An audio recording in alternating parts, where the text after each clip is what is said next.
Lorsque nous progressons dans le livre des Actes, nous découvrons que le Saint-Esprit, c'est l'esprit du service. À partir du chapitre 8, le mouvement depuis Jérusalem est absolument spontané. Philippe est allé en Samarie. Qui lui a dit qu'il devait aller en Samarie?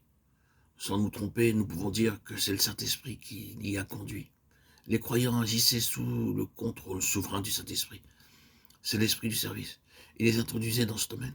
Et lorsque nous parvenons au chapitre 10, nous y voyons un merveilleux développement de ce principe. Nous le remarquons dans ce que les prophètes, quoique imparfaitement, avaient pu voir. Dans le chapitre 10, le Saint-Esprit dépasse le cadre d'Israël pour aller vers les gentils, les non-juifs. Que peut-on dire des prophètes à ce sujet? Qu'en est-il de Jonas? C'est le récit d'une terrible histoire que nous avons dans ce petit livre de Jonas. Ce ne fut pas le récit de toute la vie et de l'œuvre de Jonas, mais pratiquement tout ce que nous savons de lui. C'est ce profond désaccord avec Dieu. Fais-tu bien de t'irriter? Je fais bien de m'irriter, Jonas 4,9. Comment un homme peut-il répondre ainsi à Dieu? Quelle en est la raison?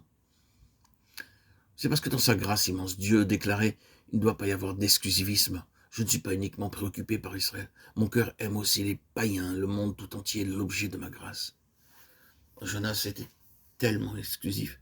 Il ne concevait rien d'autre en dehors de son propre cercle. Il a contesté avec Dieu. Le Seigneur a consigné ici et là dans sa parole des illustrations pour accentuer ce principe. Qu'en est-il de Ruth? C'était une Moabite, une païenne hors de la communauté d'Israël. Ce livre de Ruth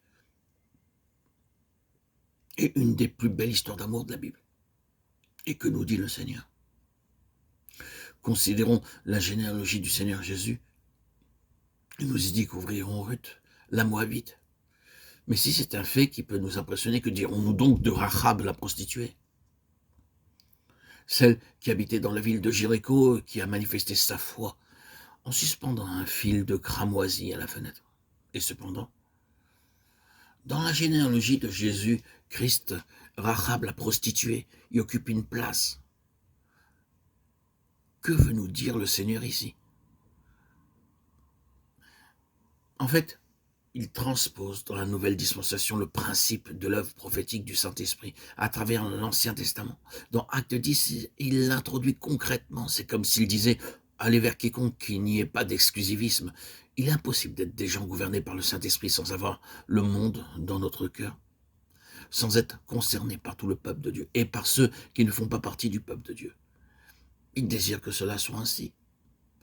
Permettrons-nous que cette vérité agisse en nous profondément, frères et sœurs en Christ, bien-aimés, chers amis, auditeurs, auditrices, quand le Saint-Esprit a la liberté d'agir, toutes ces choses sont spontanées. Elles se font d'elles-mêmes. Ce sont les caractéristiques de son gouvernement. Oh, mes chers amis, mes bien-aimés, que le Seigneur obtienne un peuple semblable à cela, libéré de tout cadre, qu'il soit ecclésiastique ou religieux, des limites traditionnistes et des liens de toutes sortes, un peuple dans l'esprit. Frères et sœurs bien-aimés, que le Seigneur fasse cela de chacun d'entre nous. Amen. Alléluia. Gloire à Dieu au plus haut des cieux et paix sur la terre aux hommes qu'il aime à toi. Seigneur, tout honneur et toute gloire pour les siècles des siècles.